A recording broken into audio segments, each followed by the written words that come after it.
Trilhas da Democracia de hoje recebe o presidente nacional do PSOL, Juliano Medeiros.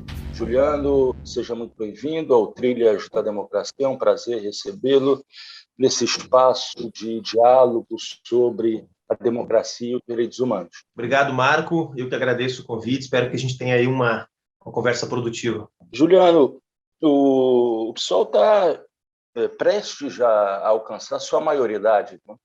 O partido foi fundado em 2004, está deixando a adolescência e daqui a pouco se torna maior de idade, né?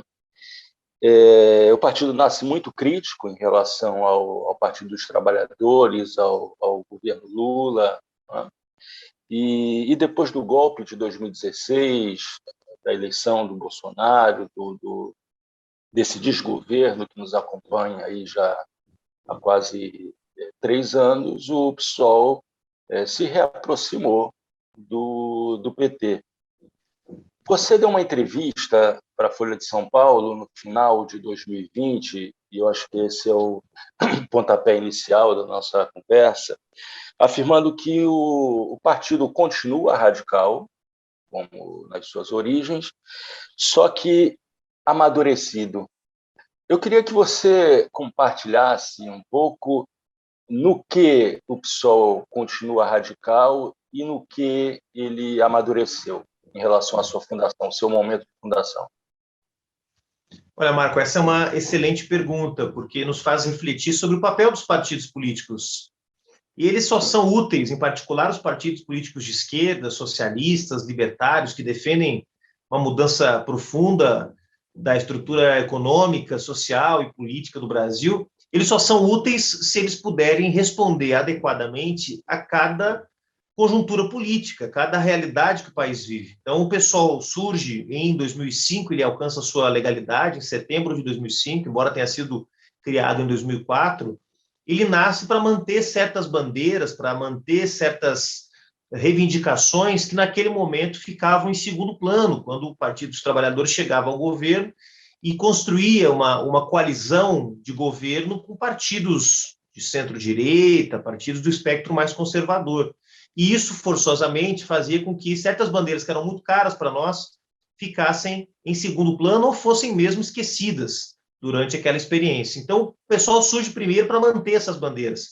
É claro que nós apoiamos políticas que foram consideradas por nós positivas, o Minha Casa Minha Vida, o Mais Médicos, o Bolsa Família, a ampliação das universidades públicas, ou seja, teve uma série de políticas que foram implementadas naquele período que contaram com o nosso apoio. Mas nós também fomos críticos a opções no campo econômico, a manutenção dos instrumentos fiscais que foram impostos pelo neoliberalismo no período anterior, como o superávit primário, as metas de inflação, o câmbio flutuante, toda essa parafernália que surge no final dos anos 90, começo dos anos 2000, para engessar a capacidade do Estado brasileiro de combater as desigualdades com profundidade. Então, o pessoal surge nesse contexto. Em 2015, quando há o golpe contra Dilma Rousseff, aliás, em 2016, 15 para 16, o pessoal se coloca diante de uma nova situação política. O PT não era mais governo, havia um golpe parlamentar consolidado para interditar uma agenda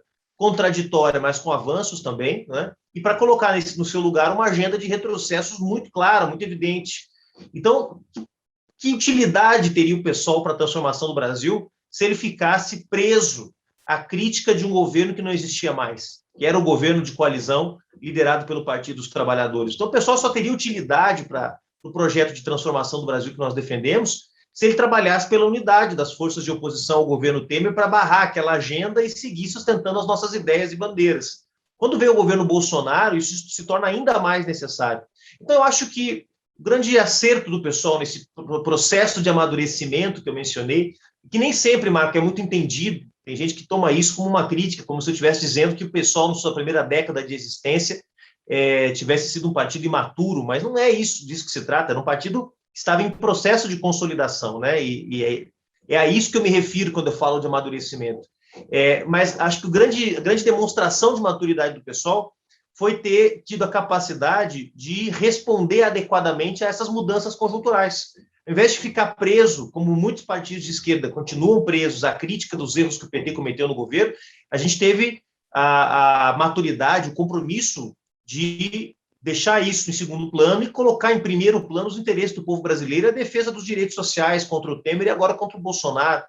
Então, eu não diria tanto que é um processo de aproximação do PT, mas de reconhecimento que o papel do PT, o PCdoB, a Rede, o PSB, o PDT, os partidos de esquerda e centro-esquerda cumprem nesse momento para a construção de uma frente de resistência, de defesa dos direitos, da democracia, das conquistas do povo brasileiro. Então, eu acho que o nosso grande mérito, claro que nós temos também nossos erros, nossos defeitos, como qualquer partido político formado por gente de carne e osso, gente real, mas acho que o nosso grande mérito, Marco, foi ter tido a capacidade de ler corretamente as mudanças que estavam em curso no Brasil e responder adequadamente a essas mudanças, mantendo o pessoal conectado com as lutas do nosso povo e com o desejo de mudança que segue latente, talvez mais do que nunca, junto ao nosso povo, né? Juliano, seguindo essa tua afirmação, me permita continuar seguindo esse fio condutor da radicalidade com maturidade. Você fez referência agora à frente, que já se construiu, mas continua em movimento, né? Quais são as características centrais dessa frente? Sem entrar na discussão se será uma frente única de esquerda, se será uma frente ampla de esquerda, se será uma frente ampla, mas qual é o programa dessa frente que deve, por questão até de sobrevivência, nos acompanhar até o dia depois das eleições de 2022? Marco, eu considero que se criou uma certa confusão no debate das esquerdas no Brasil sobre esses conceitos, frente ampla, frente única, frente de esquerda, e isso nem sempre nos ajudou. Acontece que haviam e continuam havendo nas esquerdas estratégias distintas. Há companheiros que acham que, partidos, organizações políticas, que acham que não é necessária sequer uma frente, que há uma organização, um partido que está marcado com a estrela do destino, que vai ser ele próprio o partido que sozinho vai levar o Brasil a uma mudança radical, revolucionária. Ainda há partidos que acreditam nisso.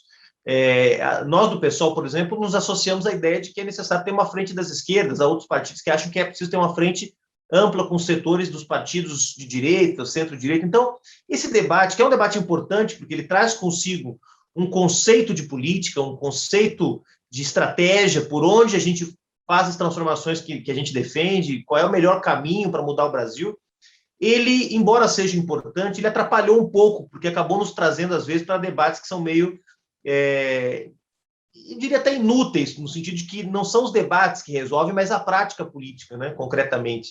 E a prática política demonstrou que não há frente com as direitas, porque as direitas não querem fazer nenhuma frente conosco em torno dos nossos propósitos, dos nossos objetivos. Na prática, o que há é uma frente das esquerdas, eu chamaria esquerdas no plural, onde você tem a esquerda comunista, a esquerda socialista, a esquerda social-democrata, o trabalhismo, ou seja, você tem uma frente de esquerda e centro-esquerda, digamos assim, que reúne um conjunto de forças democráticas que tem um propósito, resistir aos ataques que estão em curso às conquistas sociais, políticas e econômicas que foram plasmadas na Constituição de 88. Nesse momento, é uma luta defensiva. Nós não temos, nesse momento, unidade em torno de um programa de mudanças para o país. Nós não temos unidade, por exemplo, entre o PSOL e o PSB, por exemplo, sobre o que deve e o que não deve ser revertido das medidas que foram implementadas pelo Temer e pelo Bolsonaro para destruir as conquistas sociais do país. Nós não temos unidade, por exemplo, não temos unidade não porque nós não tenhamos a priori, mas porque nós não fizemos o exercício de construção dessa unidade programática, né? Por exemplo, com o PCdoB ou com o PT, em relação ao papel que o setor privado tem que ter em setores como saúde e educação. Nós não fizemos esse esforço. Então, nós não temos, não é porque nós não possamos ter, é porque nós não fizemos esse esforço até agora. Até agora, o nosso esforço é um esforço defensivo, de defender as conquistas sociais que o povo brasileiro conquistou, como o direito à aposentadoria, os direitos trabalhistas, os direitos ambientais, que a gente não trata como direitos, né, em geral, trata como políticas ambientais, políticas públicas, mas que são direitos do povo brasileiro, ao ambiente sem poluição, à água potável, né, ao acesso às fontes de energia. Então, nesse momento, o nosso programa é um programa de defesa das conquistas de 88, que são conquistas, como todos nós sabemos, limitadas, né? Não são conquistas, não estamos falando de um Estado socialista, de um Estado com pleno emprego, com saúde universal de qualidade, com educação pública universal de qualidade, que é o que está escrito na Constituição, mas que nunca foi alcançado por conta da natureza do capitalismo brasileiro, né? A sua violência, a sua virulência durante os anos 90 e os anos 2000 para manter suas taxas de lucro, seus padrões de acumulação, para usar um conceito marxista. Mas me parece, Marco, que o que nos une é a defesa, e, portanto, uma luta defensiva contra os ataques que a agenda bolsonarista agora, mas a agenda da velha direita brasileira, em torno do Michel Temer, 2 ou 3 anos atrás, impôs sem legitimação popular, porque o Bolsonaro não defendeu suas ideias na campanha, né? Ele se escondeu atrás de uma série de chavões, de palavras de ordem, de frases feitas, mas não defendeu o seu programa econômico, não defendeu o seu programa de gestão do Estado, porque se o fizesse, teria o repúdio do povo brasileiro. O povo brasileiro quer uma Petrobras forte, quer um SUS bem financiado, quer uma saúde e educação de qualidades. Então, o Bolsonaro não defendeu na campanha o seu programa. Disse, depois eu vejo com Paulo Guedes, depois eu converso com o Posto Ipiranga. O Michel Temer sequer eleito foi com o seu programa. O Michel Temer foi eleito vice da Dilma com outro programa. Então, há um contínuo estelionato eleitoral e político contra o povo brasileiro que exige que nós articulemos essa frente defensiva para defender as nossas conquistas e, portanto, preservar aquilo que de mais avançado o povo brasileiro conseguiu produzir nas últimas décadas. Juliano, passando da discussão sobre as frentes para os atos que vem acontecendo há 2 meses, né? As informações, os comentários feitos desde do dia seguinte ao 24 de julho é de que houve pelo menos um refreamento, né? Em termos numéricos, da quantidade de pessoas que foram às ruas nas manifestações anti-Bolsonaro, mas houve uma maior capilaridade pelo território nacional. Eu queria que você dissesse se esse é realmente o olhar que deve ser lançado em relação a essa sequência de atos que foram construídos pelas várias organizações do campo das esquerdas. Marco, eu considero, e o pessoal considera, uma grande vitória dos movimentos sociais brasileiros, partidos de oposição, da sociedade civil organizada, essa quantidade de mobilizações que nós tivemos. Foram 4 dias nacionais de mobilização, 29 de maio, 19 de junho, 3 de julho e agora 24 de julho. Uma sequência bastante intensa, são 2 meses, 4 mobilizações nacionais, então uma média de uma grande mobilização a cada 15 dias. Isso exige um esforço grande de mobilização dos movimentos sociais. Vamos considerar que nós ainda temos uma pandemia. Desculpa. Não é fácil organizar. Não é fácil organizar. Não é fácil. Não. Exatamente. Nós estamos no meio de uma pandemia ainda. Temos que considerar que, apesar de ter uma queda bastante acentuada dos casos de contaminação e mortes graças à vacinação, então nós estamos longe do que era o auge da segunda onda da pandemia, no final de março, começo de abril, quando estavam morrendo 4.000 brasileiros e brasileiras por dia, mas ainda temos uma média aí de 1.200 mortes por dia, ainda é uma média muito elevada, com prejuízos ainda muito, muito sensíveis, não só à saúde pública, às vidas de brasileiros e brasileiras, mas ainda no plano da economia, o desemprego. A situação não é fácil. Não é fácil colocar gente na rua, Marco, tendo mais da metade dos brasileiros e brasileiras vivendo na informalidade, que é pela primeira vez desde que se começou a medir, né, a situação do emprego no Brasil, mais da metade vivendo sem carteira assinada, na informalidade ou desempregado. Então, uma situação gravíssima. Não são só os 14 milhões de desempregados, mas há os desalentados, há aqueles que estão na informalidade. Não é fácil chamar mobilizações com 27 milhões de pessoas vivendo abaixo da linha da pobreza, né? Embora seja um dado estarrecedor, mas faz com que as pessoas priorizem, claro, a sua sobrevivência e coloquem a ação política muitas vezes em segundo plano, porque não consideram mais a política um instrumento de transformação da sua realidade, da sua situação pessoal. Não é fácil promover mobilizações num contexto tão difícil. Então, eu considero uma grande vitória dos movimentos sociais ter mantido a mobilização. Os dados do final de semana, eu não tenho certeza, os organizadores das mobilizações consideram que os atos foram mais ou menos equivalentes aos atos que foram realizados no dia 3 de julho, mas isso eu acho que é menos relevante. A grande relevância é ter realizado em mais de 500 cidades, o que mostra que o movimento está se alastrando pelo país, a campanha Fora Bolsonaro está se alastrando. Então, eu acho que é um elemento muito importante, Marco. Agora, claro, eu sou, antes de tudo, realista, não acho que nós já temos correlação de força social, que significa que na sociedade nós alteramos profundamente a situação da relação de forças para que este movimento de rua que nós estamos promovendo nos últimos 2 meses seja, por si só, suficiente para fazer avançar, por exemplo, o processo de impeachment contra o Bolsonaro. É muito importante, é um elemento adicional que se soma a outros elementos importantes para derrotar o governo, como a CPI da Covid, que tem trazido revelações estarrecedoras sobre a gestão do governo Bolsonaro na pandemia, como, por exemplo, os dados que apontam uma queda da aprovação do governo, né, passando a sua desaprovação já dos 60%, a maioria do povo brasileiro, já segundo as pesquisas, apoiando o processo de impeachment, mas uma maioria ainda, embora uma maioria absoluta ainda não suficiente para dizer que há uma maioria avassaladora absoluta de 2/3 ou algo que o vale, mas é um processo importante de acúmulo de forças para deter a agenda bolsonarista que está em curso.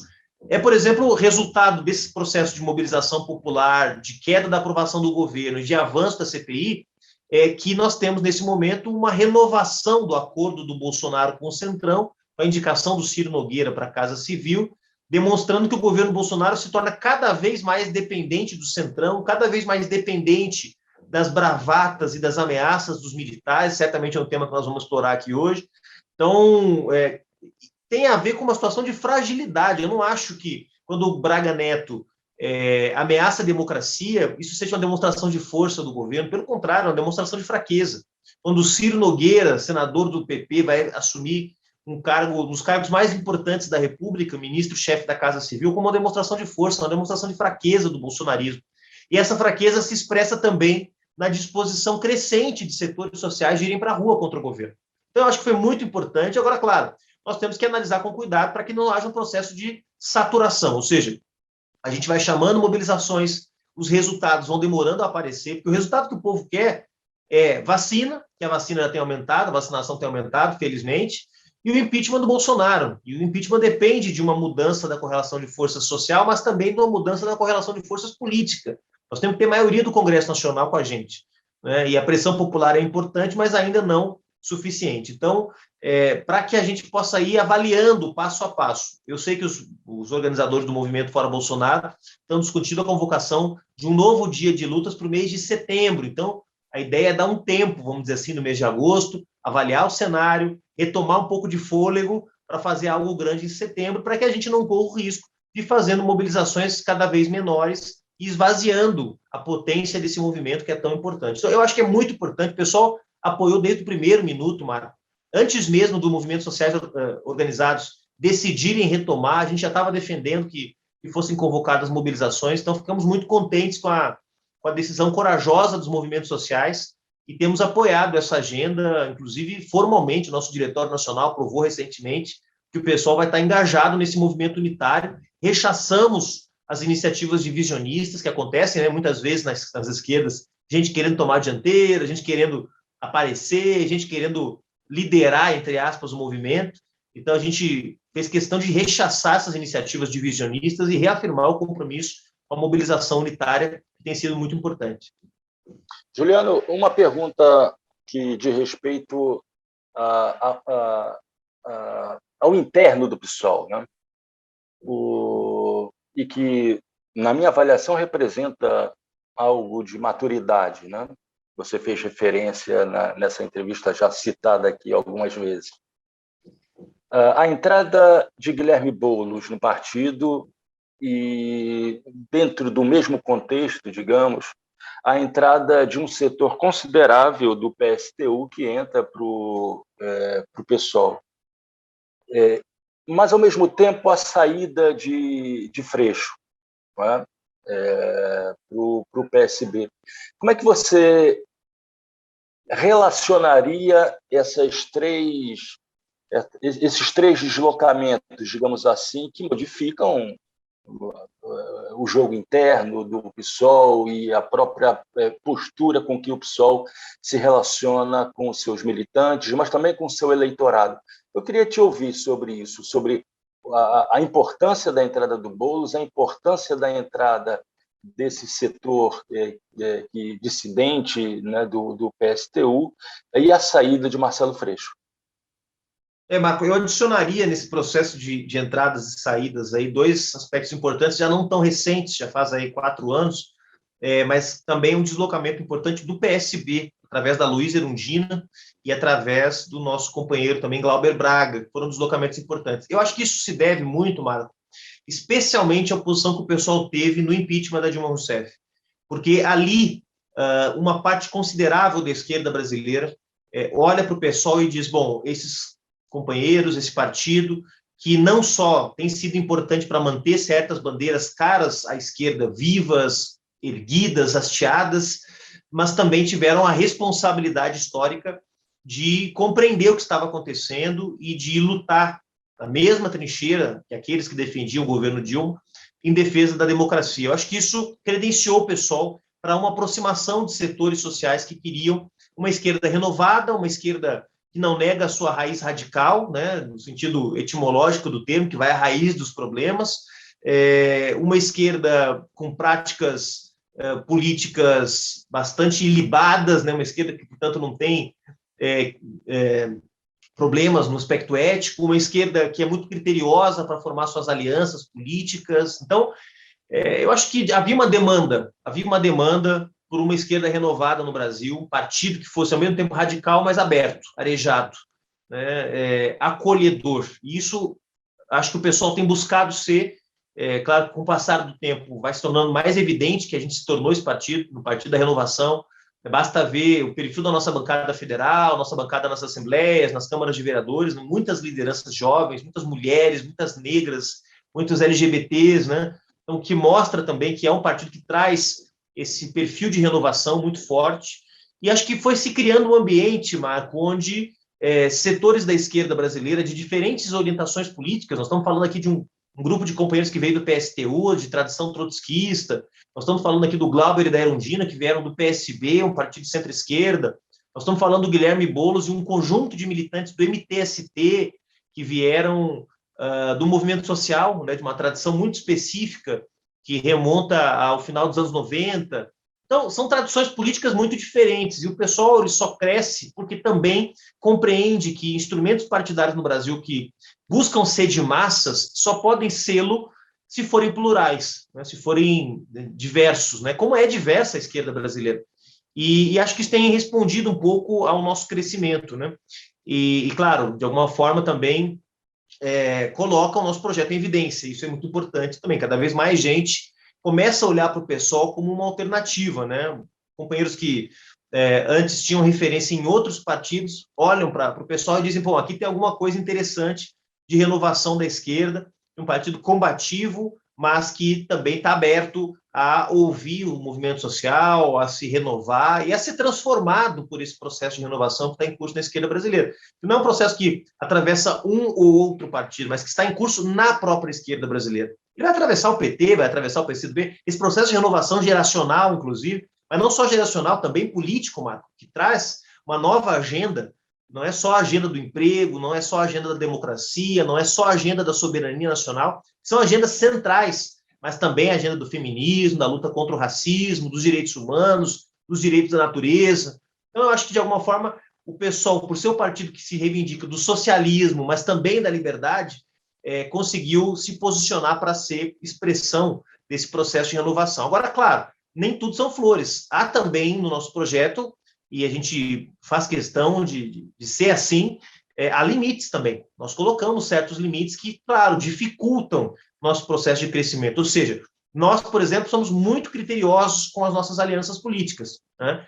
E, por vezes, certos projetos eleitorais, eles não podem prescindir de composições mais amplas. E isso, claro, cria um problema para o pessoal. É o caso do Marcelo Freixo. O Marcelo é um grande companheiro, um amigo pessoal, mas que percebeu no projeto do PSOL certos limites. Quais são os limites que nós colocamos? Nós não faremos alianças com os partidos conservadores, com os partidos da direita. Nós não aprovamos esse tipo de procedimento porque achamos que ele pode levar, como já levou em outros momentos no Brasil, não só ao enfraquecimento do nosso projeto político, a sua radicalidade, a sua profundidade, mas também, sem dúvida, a formação de concessões e a deformação, vamos dizer assim, do nosso projeto político. Então, há companheiros que acham que isso é um grande mérito, é muito bonito, mas que na hora do vamos ver, entre aspas, acham que isso é um problema. Porque na hora de ganhar uma eleição, querem fazer composições mais amplas, compreendem que o jogo da política ele é feito assim no Brasil e não estão dispostos a pensar o jogo da política fora dessa caixinha, fora dessa chave, né? Então, eu acho que isso explica algumas saídas recentes do PSOL, mas também essa é a grande diferencial, é o grande diferencial do nosso projeto. Nós somos uma esquerda que não tem medo de dizer, com certos partidos nós não vamos. E isso também é a nossa fortaleza, né? O que pode ser visto por alguns como uma fraqueza, é visto por mim e por outros companheiros como um grande mérito, né?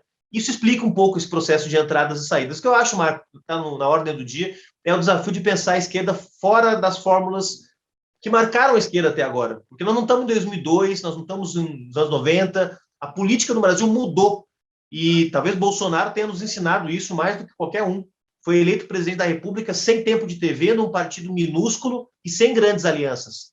Por que nós vamos acreditar que nós temos que fazer política como se fazia em 2002, 98 e 94, se a política no Brasil mudou? E se a prova que a política no Brasil mudou está aqui agora diante dos nossos olhos. É possível ter uma esquerda renovada, uma esquerda arejada, uma esquerda radical, que não abra mão dos seus princípios, fazendo política de forma ampla e se conectando ao mal-estar, às insatisfações do povo brasileiro. Não é necessário, forçosamente, jogar o jogo que a grande imprensa, que os analistas políticos conservadores querem que a gente jogue, que é o jogo da tal governabilidade, onde a gente transfere para inimigos e não aliados a gestão dos temas mais sensíveis da política de Estado. Então, estou convencido de que isso também é um elemento de fortalecimento do nosso projeto, por isso vem o Guilherme Boulos, vem o Aloysio Erundina, vem o Glauber Braga, vem companheiros que hoje formam uma tendência no PSOL à resistência, né? Por isso que o PSOL cresce. Ele é capaz de ser aberto, ser amplo, ser arejado, sem deixar de ser radical. Juliano, eu gostaria de tocar agora em eleições, mas não apenas as eleições nacionais, mas as eleições em determinados estados. Não é? Como, por exemplo, para o governo de São Paulo. E a perspectiva de que realmente vão lançar suas candidaturas Fernando Haddad e Guilherme Boulos, o candidato do PT e o candidato do PSOL. Nós acabamos de ver no Chile uma experiência da qual eu sou bastante simpático, né? Isso acontece em países como a Itália, né? Que são as primárias. Né? E nas eleições primárias saiu vitorioso o ex-líder estudantil, Gabriel Boric, contra o candidato do Partido Comunista do Chile, Daniel Raul, que é prefeito da região de Santiago. Né? As primárias não seriam uma forma de escolha de candidaturas do campo das esquerdas diante desses cenários de perigo da ofensiva da extrema-direita? Ou seja, as eleições primárias decidiriam o candidato das esquerdas sem a necessidade, sem o risco de uma eleição em que um dos candidatos, por conta da competição travada, né, no campo da esquerda, não chegue ao segundo turno. Eu queria que você avaliasse um pouco a viabilidade, né, da adoção de primárias e, concretamente, em que pé se encontra hoje e se há realmente um diálogo com vistas à resolução desse problema, né, a resolução das duas candidaturas do PT e do PSOL para o governo do Estado de São Paulo. Marco, eu pessoalmente sou muito simpático à ideia de primárias, acho que elas organizam o debate das esquerdas num patamar mais civilizado, mais cooperativo, mais transparente. Eu teria muita simpatia pela ideia. O nosso problema no Brasil é que, primeiro, essa não é uma cultura política que está colocada, que está compartilhada, né, entre a esquerda como um todo. Seria uma inovação política. Eu gosto das inovações, então, em princípio, olharia com carinho essa hipótese, tá? Mas, de fato, não é um elemento que seja parte da nossa cultura política nas esquerdas no Brasil, o que eu acho que geraria uma resistência grande. E o segundo aspecto é uma grande disparidade de armas, digamos assim, né? Nós estamos falando, no caso do Chile, de dois movimentos, dois partidos, a Frente Ampla de um lado e o Partido Comunista do Chile, que, embora não sejam exatamente do mesmo tamanho, mas são entes políticos mais proporcionais, né? O Partido Comunista maior, mas não muito maior, né? Seria o equivalente ao pessoal fazer uma prévia com o PCdoB, por exemplo, uma primária com o PCdoB, que tem 350 mil filiados, o pessoal tem 250 mil, ou seja, ambos têm 10 deputados, seriam corpos políticos mais ou menos do mesmo tamanho. Outra coisa é fazer uma primária com o maior partido da América do Sul, né? Aliás, o segundo maior, porque o PSUV da Venezuela é maior, mas com o PT, né? Que é um partido muito grande. Isso certamente geraria algum tipo de desproporção. Seria difícil convencer partidos que têm 20 mil, 30 mil filiados em São Paulo a fazerem uma prévia com um partido com 500 mil filiados, né? Isso geraria, sem dúvida nenhuma. Mas você sabe muito bem que na eleição para a prefeitura, a última eleição para a prefeitura de São Paulo, não foram poucos os militantes do PT que não apenas votaram, como fizeram campanha para Boulos, né? Sem dúvida, sem dúvida. Estou colocando assim elementos que são elementos que dificultariam convencer os dirigentes dos partidos de que essa poderia ser uma boa alternativa. Mas não há dúvida que se fosse feita uma primária, além da militância orgânica dos partidos, também votariam. Claro, uma primária teria que ser uma primária aberta, né? Uma primária de eleitores de esquerda também, né? De simpatizantes, não só dos militantes orgânicos, que aí seria um jogo de cartas marcadas, né? Seria uma primária apenas para sacramentar o candidato do PT, que é muito maior que os demais partidos, né? Então, não é um processo simples, Marco, mas acho que seria até um processo que deveria ser objeto da nossa reflexão. Agora, claro, para fazer uma primária, você tem que ter certos pactos primeiro. A primária, por exemplo, que foi feita no Chile, para continuar nesse bom exemplo que você nos traz, ela só foi possível porque antes houve meses de negociação entre o Partido Comunista e a Frente Ampla em torno de uma plataforma comum. Porque aí, o que acontece no Chile? Quando você faz a primária, você já faz uma espécie de pré-coligação. Você já está junto, você decide que vai estar junto, você decide que vai ter o mesmo candidato e vai para uma disputa para ver quem vai ser o candidato. Mas quem perde não pode sair da coligação no dia seguinte e lançar o seu candidato. Quem perde fica na coligação. Então, no caso do Brasil, nós teríamos que ter bastante debate político para criar uma base programática comum, no primeiro momento, né, para depois dizer, olha, vamos fazer uma primária e quem perder vai ficar junto, porque não é possível que você faça uma primária para no dia seguinte perder a primária e lançar seu candidato, porque aí não faz nenhum sentido ter primária. Então, eu acho que o fundamental, portanto, antes de pensar a metodologia para a definição do nome, é o debate político. É debater qual é o programa, é debater qual tem menos rejeição, é debater quem pode trazer maior grau de unidade entre os partidos. Por exemplo, nós estamos conversando com todos os partidos que são oposição de esquerda e centro-esquerda ao governo Bolsonaro. A gente já conversou com o Carlos Lupe, do PDT, com o Ciro, já conversamos com a Rede Sustentabilidade da Heloísa Helena, da Marina Elô, já conversamos com o PCdoB, do Orlando Silva, da Luciana Santos, temos já conversas em vista com o próprio PT, já fizemos conversas informais com todo mundo, né? Claro, não estamos fazendo ainda conversas formais das direções partidárias, porque, no caso do PSOL, pelo menos, nós estamos no meio do nosso processo congressual. Assim que passar o processo congressual, nós vamos fazer também conversas mais formais, mas foram feitas conversas informais, há diálogos em curso, né? E nesses diálogos, o que a gente percebe é que há uma disposição de construção da unidade em torno do Guilherme Boulos. A gente acha isso muito positivo, né? Claro, com exceção do PT, que já lançou o nome do Fernando Haddad, né? Mas acho que a conversa é que vai desenrolar essa situação. E aí, claro, se houver base política para uma unidade eleitoral em torno de um ou de outro nome, me parece que a metodologia ela é um instrumento de consolidação dessa unidade, né? Não para atrapalhar a unidade. Então, eu acho que tudo vai se resolver na conversa, tudo vai se resolver no diálogo, né? Agora, claro, nós do pessoal, pelo que a gente tem sentido, nos parece que seria muito positivo ter uma unidade em torno do Guilherme Boulos, não só para poder driblar o antipetismo que existe ainda no interior de São Paulo, mesmo na capital, que é muito forte, mas também porque o Guilherme Boulos, me parece, apresenta melhores condições de reunir esse conjunto de partidos em torno de si para poder ter uma candidatura unitária da oposição e, assim, promover uma disputa realmente competitiva no momento em que os tucanos estão muito enfraquecidos em São Paulo. Então, é uma oportunidade, eu compreendo que é uma oportunidade das esquerdas chegarem ao segundo turno e vencerem as eleições, mas elas vão ter que estar unidas. Se elas estiverem divididas, as chances vão diminuir bastante. Juliano, eu teria duas últimas perguntas. Eu sei que você está com o tempo contado aí.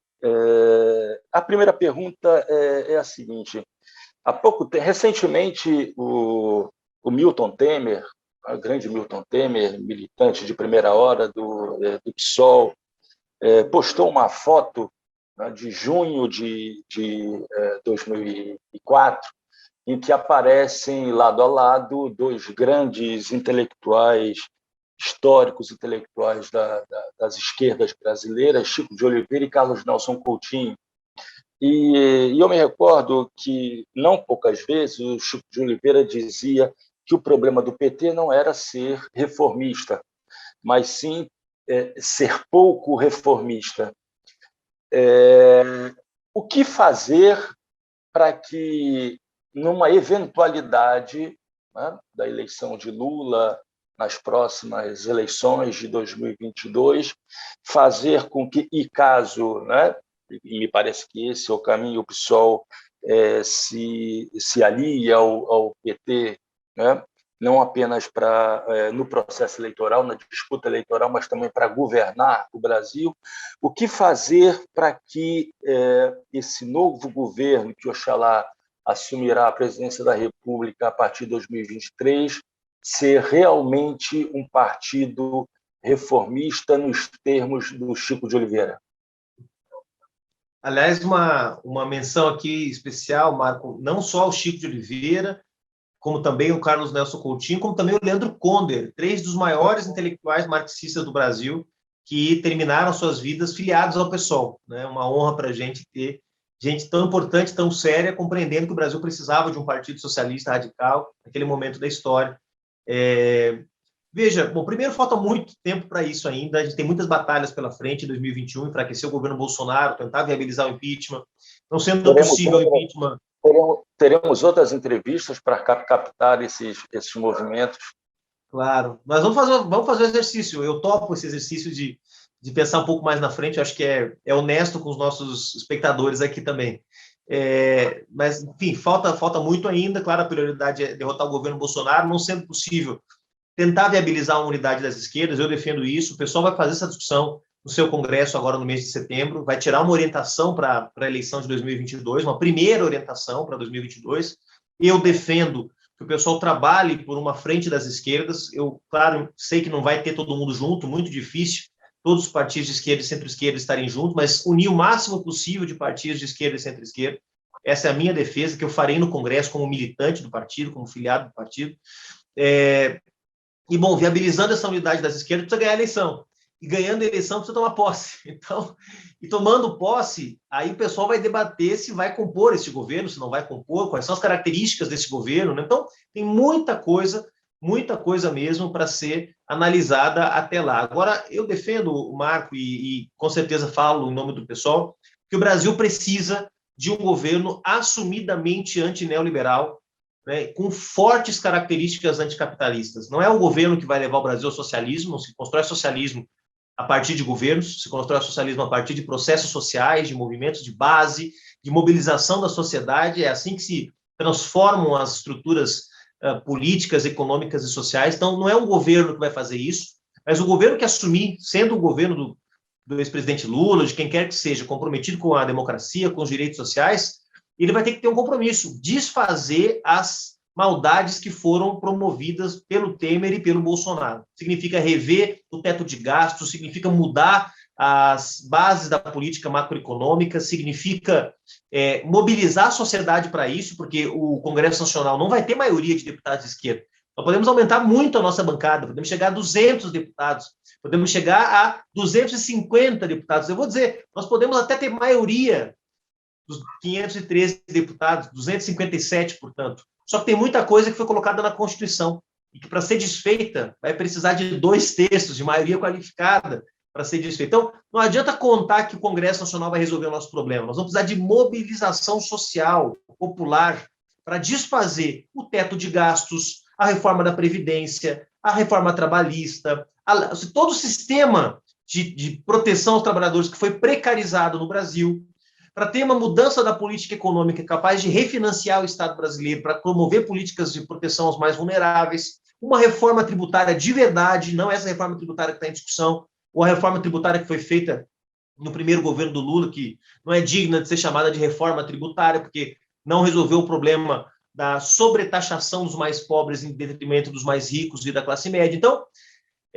vai ter que ser feito um programa de enfrentamentos, e acho que não há como escapar disso. É um governo de esquerda que não faça um projeto, não desenvolva um projeto de enfrentamento às elites no Brasil, vai ser o governo da frustração, vai ser um governo da desmoralização das esquerdas. Eu espero que isso não aconteça. E o pessoal, dentro ou fora do governo, vai contribuir para que essas medidas de reversão aos ataques que foram feitos contra o povo brasileiro sejam a base desse projeto político a partir de 2023, independente da nossa participação ou não do governo. Na oposição, no apoio crítico, no apoio engajado, pouco importa. Nós vamos lutar para que o Brasil reveja tudo que foi feito contra o nosso povo a partir de 2023. Eu sei que a pergunta requeriria um novo programa, mas de maneira muito breve, como fazer com que as bravatas dos militares sejam realmente bravatas e não interrompam esse processo que deve ser decidido no campo da política? Não, dá para ter uma resposta bem objetiva a isso, Marco, fazendo o que a gente fez essa semana. Quando o Braga Neto, na semana passada, retrasada, quando o Braga Neto ameaçou a democracia, dizendo que não vai ter eleição, embora ele tenha afirmado que jamais disse isso, etc., mas quando ele afirmou isso numa conversa reservada com um interlocutor, Arthur Lira, para ameaçar, chantagear a Câmara dos Deputados, a sociedade reagiu. A gente foi para a rua, os meios de comunicação, inclusive os monopólios da comunicação, reagiram, os ministros do Supremo reagiram, todo mundo reagiu. Então, é assim que nós vamos demonstrar que não vamos levar desaforo para casa, como se diz no popular. Porque se um militar, qualquer que seja, e veja, o Braga Neto não fala em nome de todos os militares, embora seja o ministro da Defesa, há uma série de divisões entre eles, claro que é uma instituição predominantemente conservadora, mas me parece que a maioria dos generais da ativa não está disposto a tomar o poder, a enfrentar um tipo de condenação internacional, qualquer tipo de golpe militar, ou o que seja. Eu não tenho dúvida que se o Bolsonaro pudesse, ele fecharia o regime político, perseguiria partidos de oposição, perseguiria lideranças opositoras, não tenho a menor dúvida disso. Mas, ao mesmo tempo, vejo que nesse momento eles não têm força para fazer isso. Então, nós temos que demonstrar que nós não vamos levar desaforo para casa, não vamos engolir ameaças, e toda vez que houver uma ameaça, tem que ter uma verdadeira gritaria no Brasil. Dos partidos de oposição, dos intelectuais, da imprensa, dos artistas, do mundo político, das ONGs, dos movimentos sociais, ou seja, todo mundo tem que dizer, não passarão. E acho que isso tem a sua eficácia. Tem a sua eficácia porque é diferente de 64, quando você tinha uma quantidade grande de pessoas questionando o projeto político do João Goulart, que tinha realmente um movimento de massas na rua pedindo uma intervenção militar. Não é isso que está acontecendo hoje. Então, acho que nós temos que ter firmeza, altivez, para dizer para essa turma que eles não vão ter espaço na política, e se quiserem ter espaço, é muito simples, basta ir para a reserva, se filiar a um partido político, disputar uma eleição, e aí as opiniões deles vão ser levadas em consideração como de qualquer outro deputado, vereador ou governador nesse país.